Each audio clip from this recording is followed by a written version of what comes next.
All right, we are live. You can start. All right. Cool. Hello, everyone. Thank you for joining us for another Product People live stream event. So before we start, remember that you can watch this stream on different platforms such as YouTube, LinkedIn, Facebook, or Twitch. If you cannot stay for the whole length of this presentation, don't worry because we're recording this session and we will be publishing the video on YouTube so you can catch up later or you can share the link with people afterwards. We do have a Slido running for you to give us some insights, but also to give you the opportunity to ask questions directly to our speaker. So you can join the Slido either by scanning the QR code here or by going onto slido.com and entering the code 5237527. In today's session, we will be talking about responsible tech and how to build trust and ethics into your product process. Jennie Baird will tell us about responsible tech. So she is a Chief Product Officer at the BBC Studios, and she is also the chair of the Ethical Tech Project. So she is a strong advocate for ethical technology, and today she will tell us about responsible tech. Before I hand it over to her, let me briefly introduce myself. So, I am Marie. I will be your host today. I have over 6 years of experience in product management, business analysis, and user research. So, I had the opportunity to work with B2B and B2C companies as well as an NGO. If you have further question on my background or if you want to talk about product people, please feel free to reach out to me on LinkedIn. I'll be happy to connect with you. To tell you a little bit about Product People, for those of us who are not familiar with what we do, so we do interim product management, product operations, and transformation acceleration services. So we help our clients in all of those areas with our staff who are fully in-house. But we also grow a community of product managers within Europe. So we have the largest product management communities in Europe with over 50,000 members and growing. Before I give the stage to our speaker, we'd like to hear from you about this topic. So we have this question that we'd like you to answer. As I said, you can go to the Slido either by scanning the code or by going on to slido.com and entering the code that you see on the screen. So the question that we have for you today is, what is your biggest challenge in developing or implementing responsible tech? So we have five different choices. There are no right or wrong answers. Just tell us, very honestly, where you stand, and it will also give us some nice insights. And potentially, Jennie can also comment on the answers we'll be getting. The first answer is don't know why I should or don't know enough about the harms and hazards. The second choice is it's not a priority for me or my company. The third choice is you don't have stakeholder buy-in. The fourth, you don't know enough about how to implement solutions. And the fifth, it's not a challenge for you. You're doing it already and you could be delivering this talk. So we'll give you a minute to enter your answer. And then I'll be sharing the results with you. So you have a minute to enter your answer.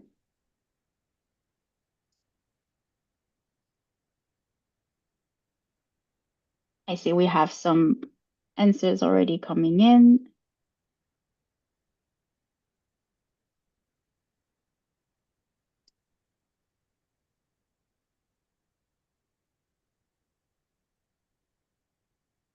All right. I think we have enough answers. So let's have a look at the results. So interestingly, the option number two and number four, so not a priority for me or my company, or don't know enough about how to implement solutions, those don't concern you at all. So these are 0%. Half of you have said it's not a challenge for you. You're doing it already. And then we have 25% of people answering that you don't have stakeholder buy-in. and another 25%, it got cut off, but I think it is um, I think the last 25% is don't know why you should. All right.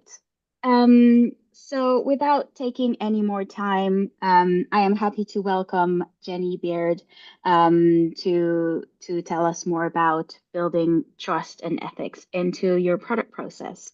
So I'll stop sharing my screen and I'll hand it over to Jennie.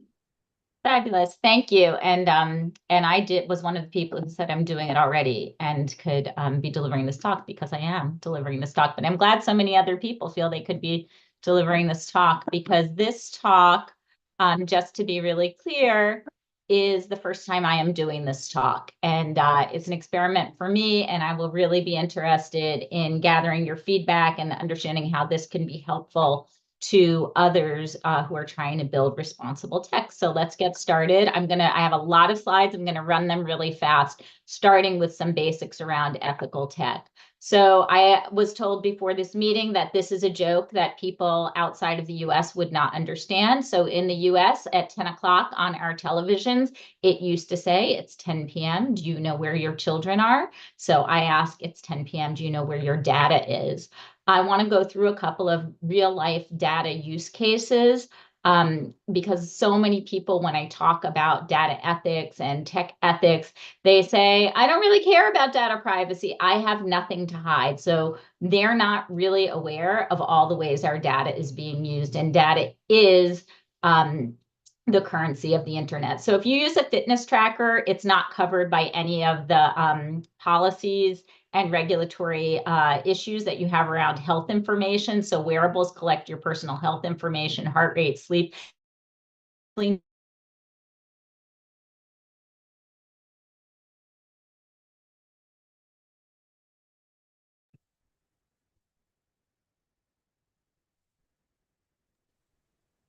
think we lost Jennie, Yeah. or Yeah, I think she has some technical difficulties.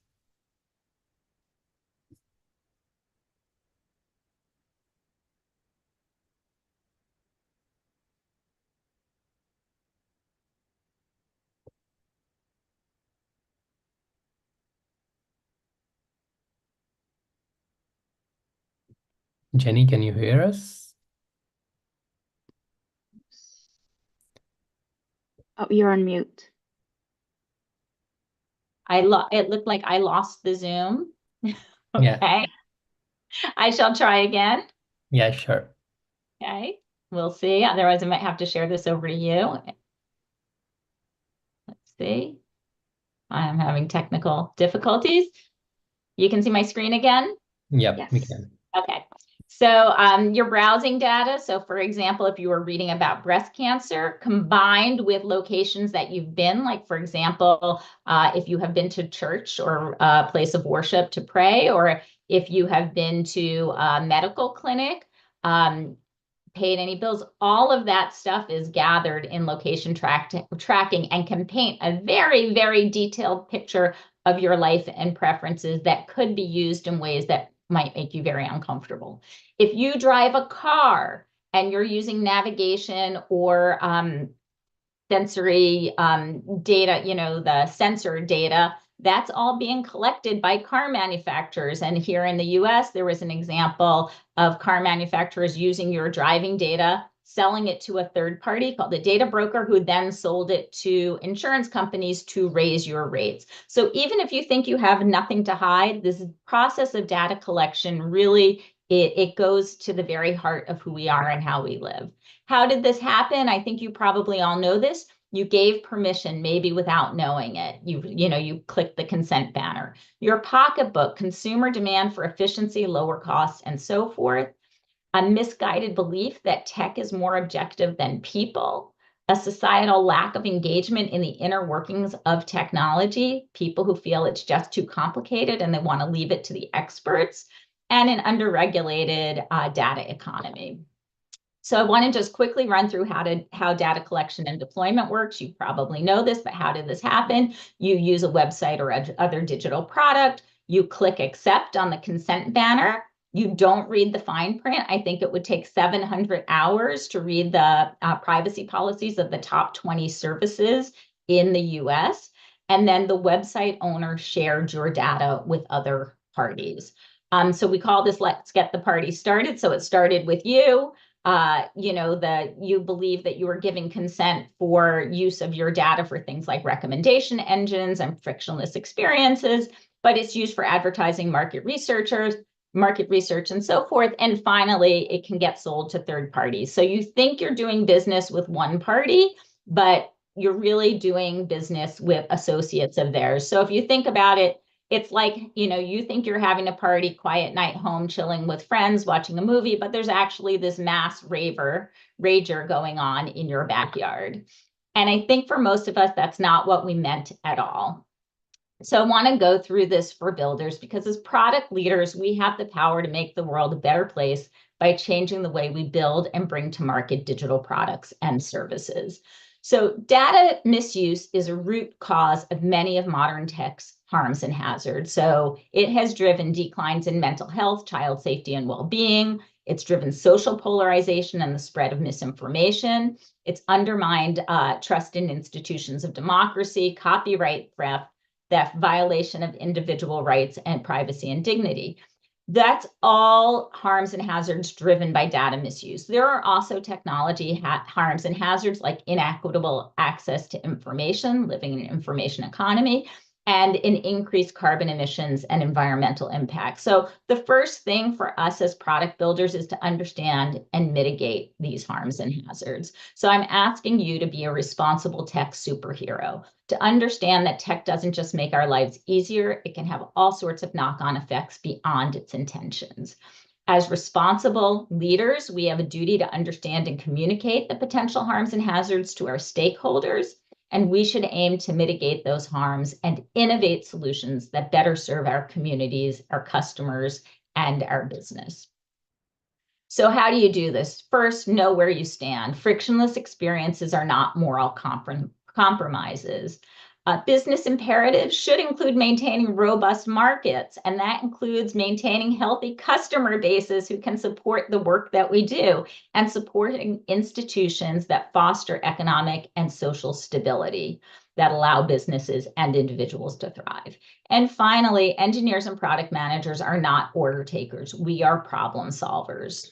So saying those words is easy, living them is harder. I have worked in product for my whole career, 32 years. So I want to start at the beginning. What do product teams do anyway? Product teams solve business and customer problems with software. So I'm not going to go through product management basics because everyone on this call is in product. But I do want to talk about order taking versus problem solving. So a typical thing I have seen in my product leadership career is that product managers are great problem solvers. So a stakeholder will ask for something like, I need to embed YouTube video in our app and website. And the product manager says, sure, we can do that. I want the same notifications opt-in as the New York Times. The product manager says, when do you need this by?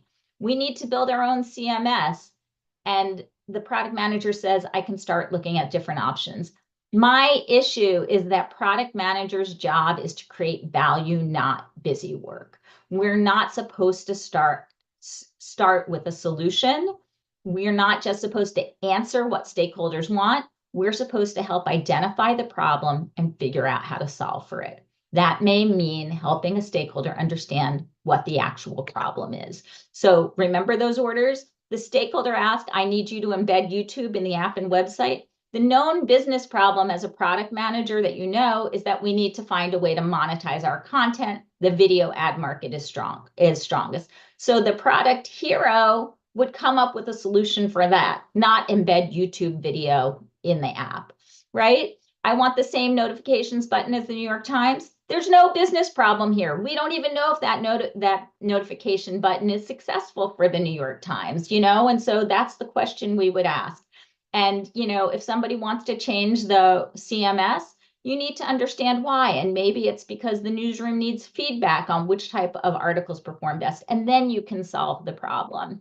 So it's the same for ethical tech.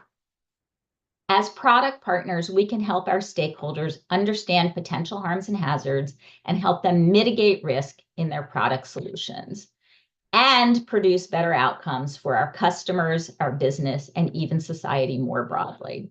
So I've broken this down into 7 steps that we can all take to be ethical tech superheroes. Being prepared to make the case, knowing our values, incorporating ethics checklists into our product processes, engaging our stakeholders early, knowing our data strategy, being transparent, and designing with awareness. So making the case, we are not our order takers, as I've discussed on the previous slides. We need to flag concerns and develop solutions and articulate the business case for doing the right thing. So all the slides that follow are designed to help you make that case. So the first thing is to know your company values. On the right, you see a picture of the back page of my notebook. This goes with me everywhere, the BBC mission and values. This is really easy at the BBC because we have very clearly articulated values and everyone knows what they are. They're even printed on the back of our ID cards to get in and out of the buildings in London. But many companies and many people are not really clear on what their company values are. So if you do not know your company values, this is the time that you need to say, what are we about? How do those beliefs that your company shares align with the products that you ship? How do they impact your business? And how do they impact your community and the wider world? You know, I ask people to say, articulate your company values if your company doesn't have printed values. You know, can you communicate those? Do you think that your colleagues would agree what your company values are? But it all starts there with understanding your values. And I think that goes for your personal values as well. Next, I would say you need to build an ethics checklist into your practices. So I think implicitly or explicitly as product teams, we're constantly balancing pace, cost, and business impact or outcomes. And I'm asking you to add a couple of extra items to your mental checklist. Unintended consequences, moral cost, and alignment with those values we discussed, the human impact of the work that you're doing, and the societal impact. I've linked here to a program that was developed by the BBC called the Human Values Framework. So that's available online if you want to check against that. Engage with stakeholders early in the process. I think that we know stakeholders are really a critical key to doing everything in our world. I've linked here some activities you can do with a stakeholder before you start a program so that you're aligned and that you're bringing them along. Knowing and adhering to your data strategy. This is one thing where you hear a lot of people talking about their data strategy, but few people actually know it. So what is a data strategy? It's how data enables and inspires your business strategy. You need to live and breathe this. The product teams who uphold responsible data strategies address questions about inventory, the objectives. So what privacy commitments have you made in your user agreements? And actually, we recently did, I think that this is embargoed, but some research out of the Ethical Tech Project that discovered that I think 40% of businesses do not actually follow through. Like if you say, I do not consent, they still share your data. So are you living those commitments that you made in your privacy policies? What steps do you take to ensure you handle data as described in the commitments, and then do you maintain it through your product lifecycle? Obviously, data engineering and privacy engineering is essential to this. I encourage you to look up the Privacy Stack. It's a GitHub repository with reference architecture for privacy engineering that will allow you to deliver on your commitments. And obviously, I'm not going to walk you through that, but that's a really good place to start. Privacy by design principles, you may be familiar with these already, but it means taking privacy into account throughout your design and engineering processes, seamlessly integrating privacy into your product services and systems by default, protecting customer data as a guiding principle, and applying that privacy by design principles across the entire information processes, not just sort of your front end, what you're communicating with your user. I'm not going to walk through the 7 principles of privacy by design. You can Google these and find these on the internet. I adapted these from OneTrust, but you can read them. And the next step is about being transparent. So you need to be as transparent as possible with your end users and your customers, clearly labeling and signaling how and where you're using AI generated content. I would encourage you to use the C2PA protocol if appropriate. That's a new protocol that labels content as with its provenance. And finally, make it easy for users to understand your data collection and deployment practices. On the right is a privacy policy from a product I worked on when I was the global head of product at News Corp. And you can see we have all the legalese on the right. And then we pulled out in these yellow talk bubbles, the sort of human, translation. So that it's really easy for a user to scan and understand how we were using their data.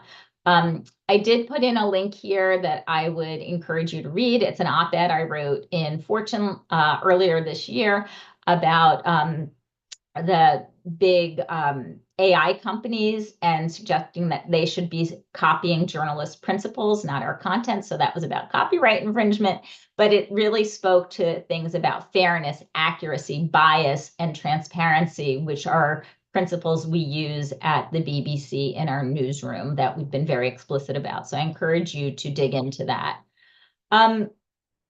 AI has posed all kinds of interesting risks for us. One, it's going faster than I think anyone imagined, and there are not really good ethics frameworks around it. So I want to just start with explainable AI. And the first thing I would say is if you're using AI, you need to be able to know your recipe. You need to be able to communicate what models you're using and what outcomes you're optimizing for. Black boxes are not okay.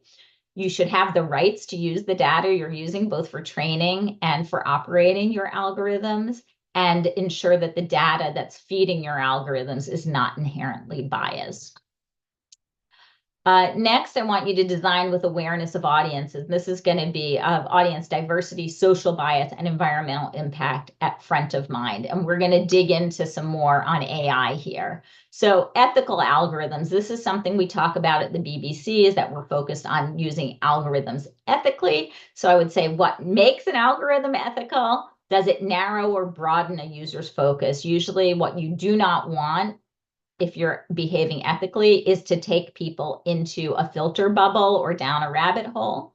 Does it alter the purpose of your organization? So Facebook, I think the intent of Facebook was to connect people. In the end, the algorithms kind of divide people. Does it intentionally or unintentionally undermine social mores or institutions?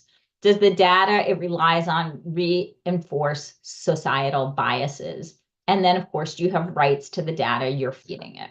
So I want to go through, these are some examples I pulled from Microsoft Copilot, which is powered by OpenAI, as you probably know. I put in a prompt, which was for a sailor in a striped shirt riding a bicycle.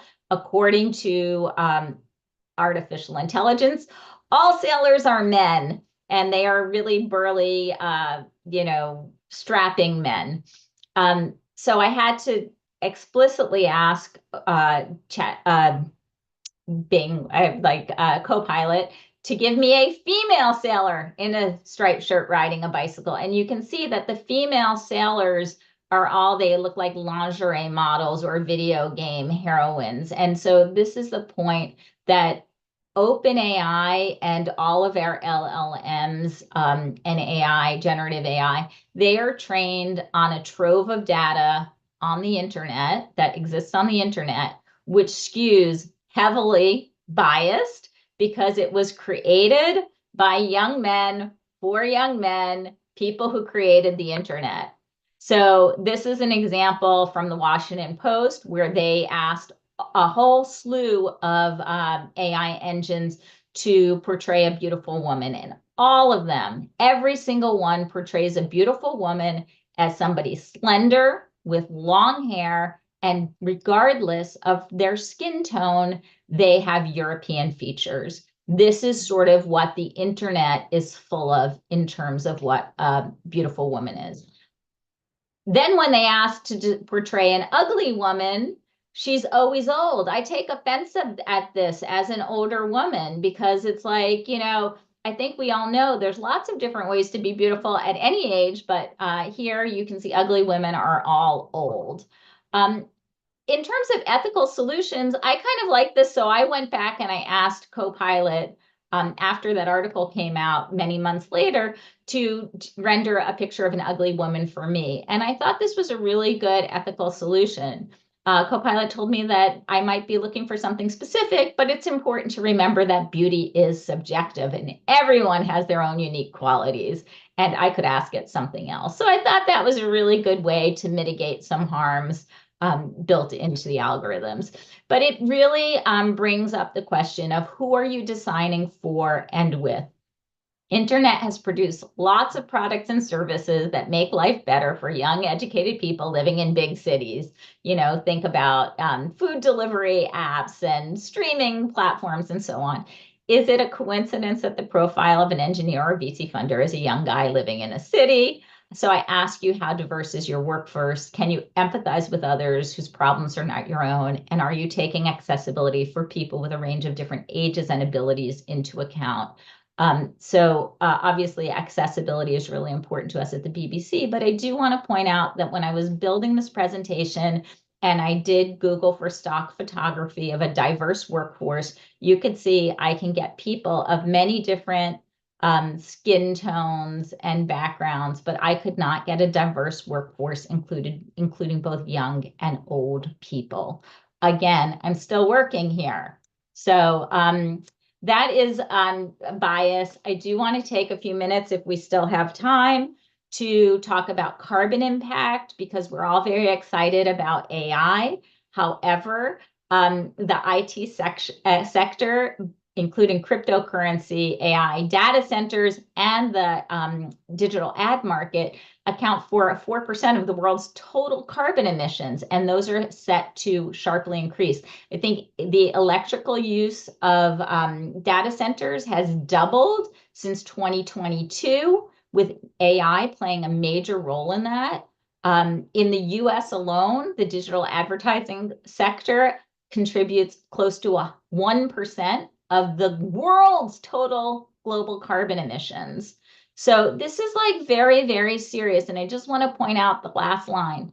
By 2027, that's 2.5 years from now, LLMs, those large language models and AI, are expected to use as much energy as a country the size of Argentina or the Netherlands. That is some serious carbon impact on our environment.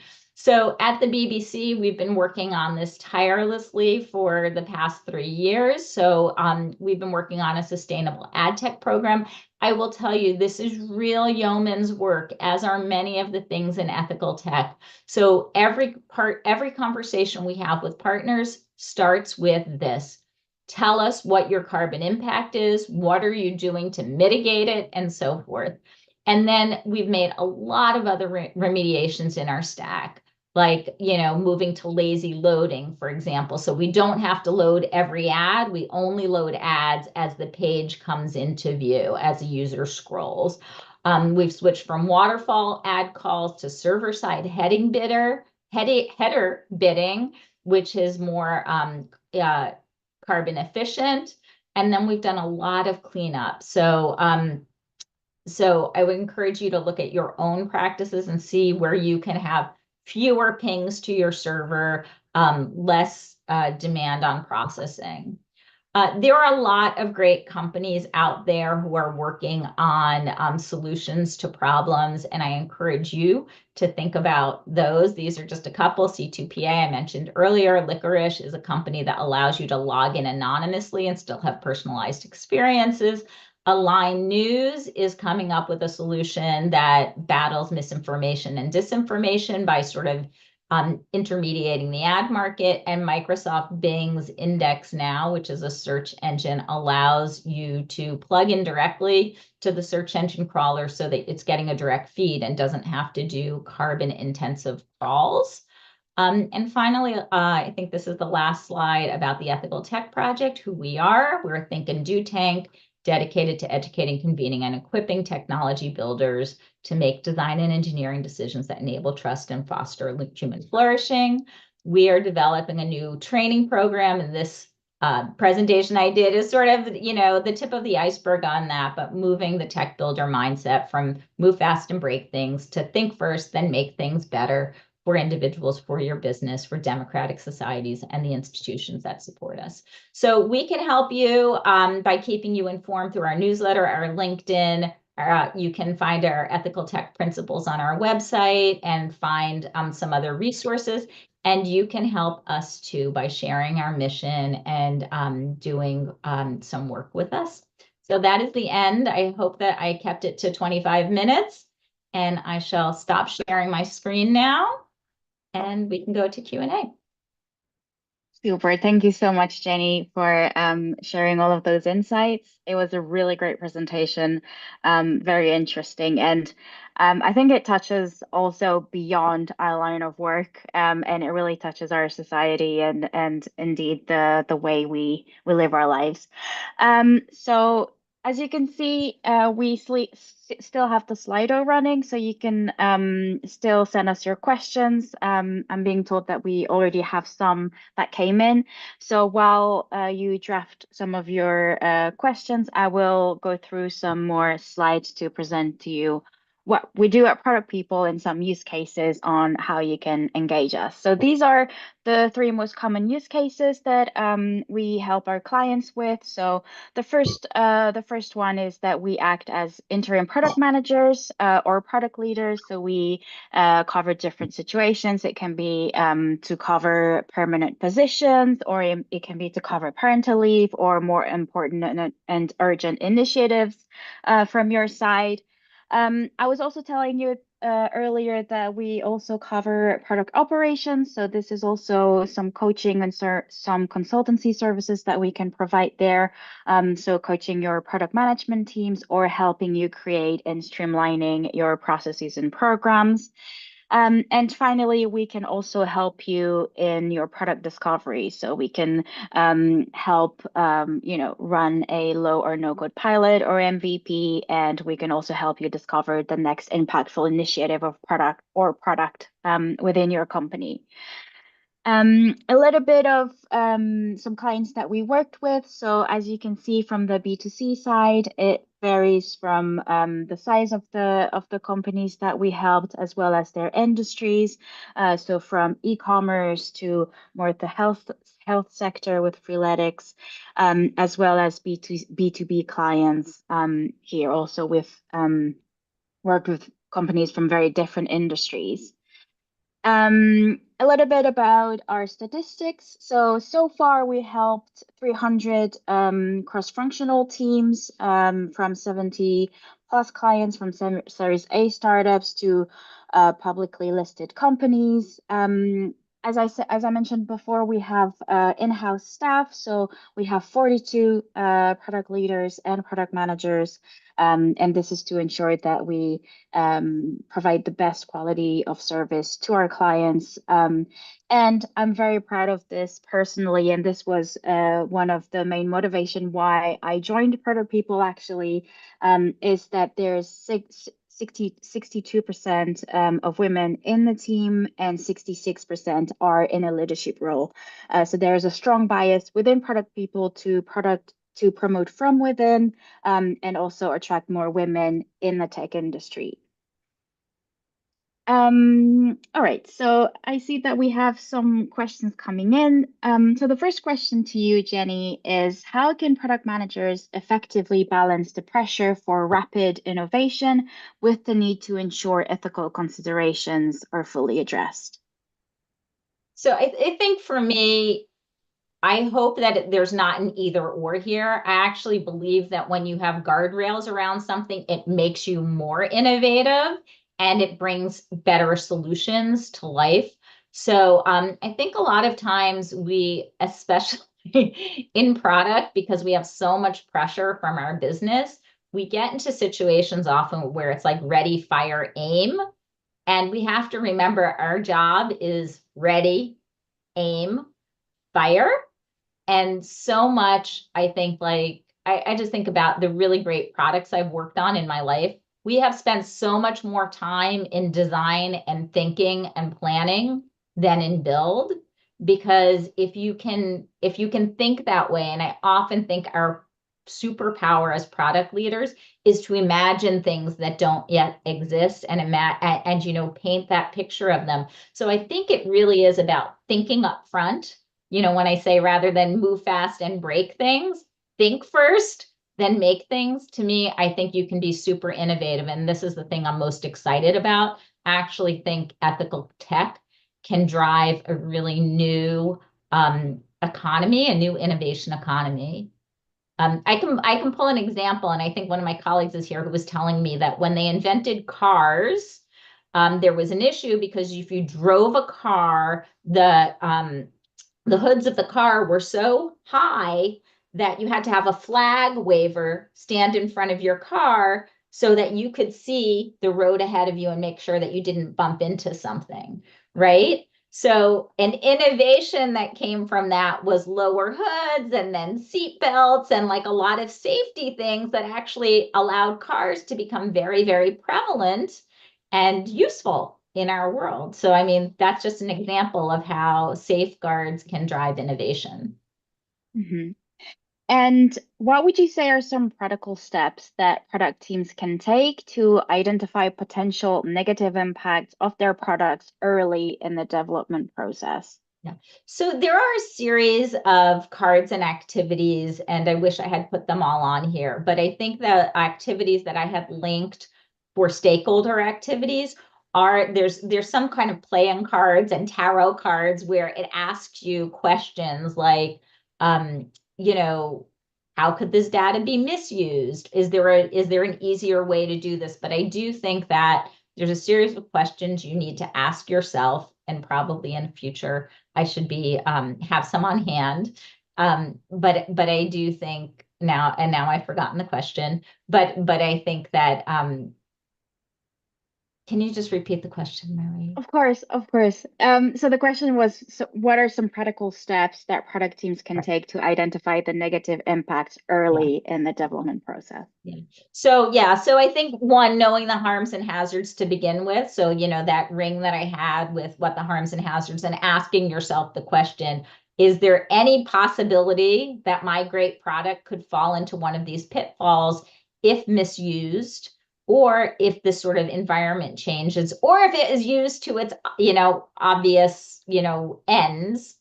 So I think starting with the understanding and then sort of playing out scenarios and what is it? War gaming in your head or with your team at the beginning. Mhm. And there's an interesting question that just came up. So this person says, this all sounds really nice. I would love to be able to work this way. However, what to do when an intransparent solution has a better business impact? Sorry, when a what solution? Intransparent. An untransparent solution has a better Yes, business yeah. impact. I mean, I'd like to know what the example of that is, but yes, I'm sure that reading, making privacy policies impossible for people to read, and whether it's because they're so long or because they're in tiny fine print, encourages people to just click I accept and not read them. So that probably has a better business impact.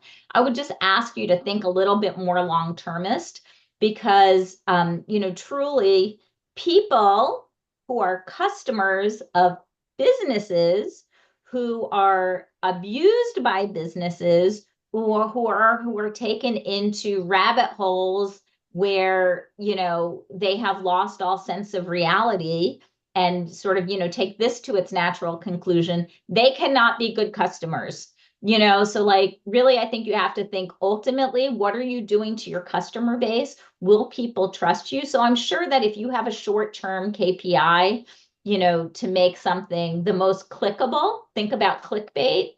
A clickbait headline is going to get you the number one most amount of clicks because it's crazy, right? And the things that are drive emotion, they're crazy. People click on them. But over the long term, like I have a certain publication, which I have stopped clicking on because they have so much clickbait. And I just feel like this is a waste. So like in the short term, they got my click. In the long term, they've lost me as a regular customer. Hmm. And so there's an interesting question here. So how would you recommend product managers approach the challenge of measuring and quantifying the ethical impact of their products?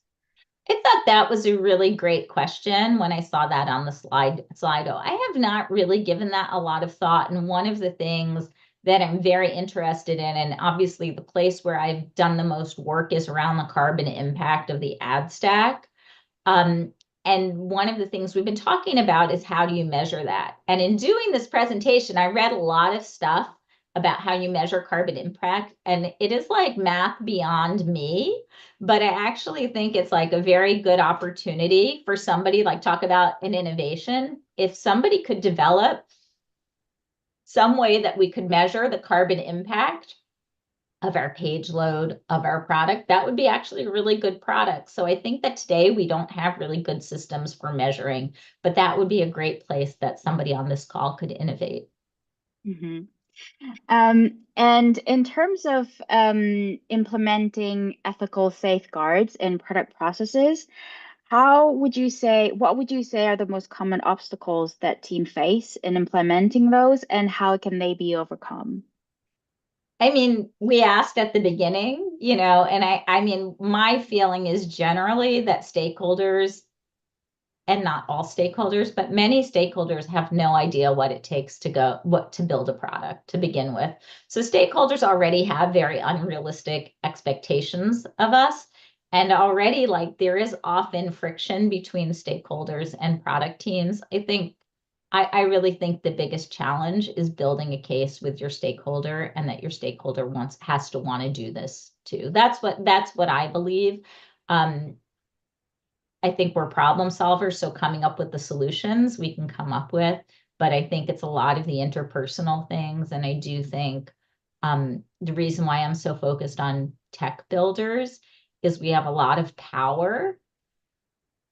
And also, we're so service oriented and we're so can do that we need to sort of combine some of our can do with some of our power to influence our stakeholders more more effectively. Hmm.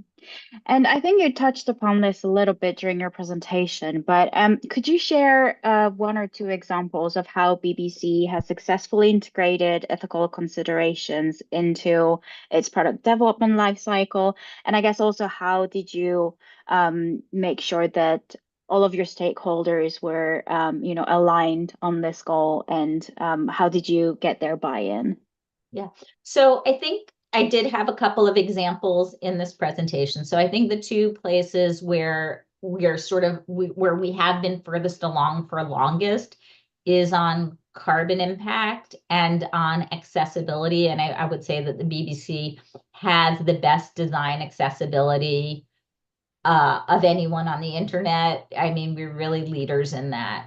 But I do want to talk about an area that's been new for us that I think everyone is facing right now, which is how do you align this sort of rapid pace of growth of AI? And there's such a frenzy around, I have to integrate AI into what we're doing. Every speaking engagement I have, every place I go, people say like, oh, what's the BBC doing with AI? And the BBC, I would say, like most big companies, is extremely cautious with bringing new technology, especially things that are as unknown as this. So we've had a very, very formal and structured program around AI that starts with BBC values. So we published a paper to everyone in the company that was very clear about our rules of the road around using AI on the BBC. And they align very much with those BBC values that I showed you on the screen earlier, which is that you have to be transparent. I think they start with, trust is at the heart of everything we do. And I think that audiences need to trust us. And so it's like we're transparent when we're using AI. AI cannot undermine human creativity because creativity is the lifeblood of our organization. And so we have these very clear principles around AI that very much do align with our corporate values. Then the next step in terms of introducing AI is that we floated a series of pilots. And so anybody in the company could submit an idea for an AI pilot of something that they think would make our life better at the BBC or make our experiences better at the BBC. They were vetted by this committee. And then we began an experimentation process, which was sort of in a sandbox. So nothing went out publicly before we had a chance to experiment. And I think that, it's hard when you live in a hype cycle, like we're living in a hype cycle of AI, is that a lot of times you feel like you're missing the boat, but actually there's an advantage to wait. I don't really super believe in a first mover advantage. I think it's better to have a really good solution and to be able to market that solution really powerfully. So I think a lot of times we get caught up in being behind when we're not really behind. So. I love that, actually. Yes. Talking about AI, so you mentioned that limited training data can lead to less diverse AI outcomes. How about bias in the data itself? What's your take on how bias influences AI software? It's incredible. I mean, I think there's so much bias in the data that we train on. I mean, probably everybody knows about the ProPublica study on sentencing software. So this is software that was used by judges to hand out sentences in cases that was very biased against Blacks in the US. And that's because they were, when you look at the history of how sentencing went in the US and all the sentences passed down that those algorithms were trained on, they were trained on the bias of people. And that's why I always say, I think there's this real misconception that machines are less, are more objective than people, but machines only know what people taught them. And I think we're really, I mean, and I put this on us as software engineers and product people, is just because a pool of data exists does not mean that it is factual. And I think we have to be really, really critical. It's so great if there's a solution. There's a pool of data here. It solves my problem. You need to really interrogate that data and ask yourself, how is it biased? How is it maybe biased in ways I haven't thought about? Oh, who collected that data? Those are tough questions. Yeah. And one last question. So, aside from following the ethical tech project, where should one, read up information to, a deep dive into that conversation a little bit further and to inform themselves a little bit better? Do you have any resources that you can recommend? I put some resources in this deck, so I think that they're there. There are some really great organizations who are working in this space. I do think the Ethical Tech Project has done the best job of synthesizing this information. So really subscribe to our Substack, follow us on LinkedIn. That to me is the best place you can go. But there are many other organizations that are doing good work, from the Aspen Institute to the Berkman Klein Center at Harvard, the Algorithmic Justice League was working specifically on algorithms. All Tech is Human. And, there's many, many more resources, but I do think that ethical tech project is probably like as a synthesizer, if you just get that newsletter, is probably the best one-stop shop to go. All right, super. Thank you so much, Jenny, for sharing your insights with us today. I don't think we have any more questions coming in. So let me just share with you the two ways that you can keep following us at Product People. So the first one is that we're hiring, so you can scan the QR code there and see all of our open roles.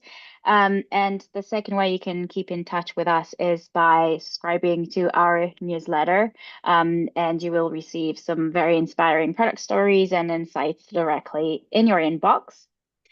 And an interesting talk that we have next week that might also be of interest to you, Jenny, is a talk from our very own Denise Dogan, who is a product management consultant at Product People.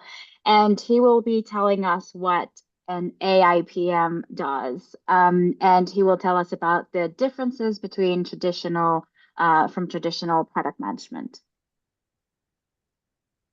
So thank you very much for joining us on this live stream today. Make sure to follow us on Meetup. If you want to chat with us on Telegram, here's the link. And we also have a podcast that you can follow and listen on Spotify. Thank you so much, everyone, for your time today. Thank you so much, Jenny, for your time. It was a very interesting conversation that we had with you today. And yeah, we look forward to seeing you in our next live stream. Have a good evening, morning, everybody.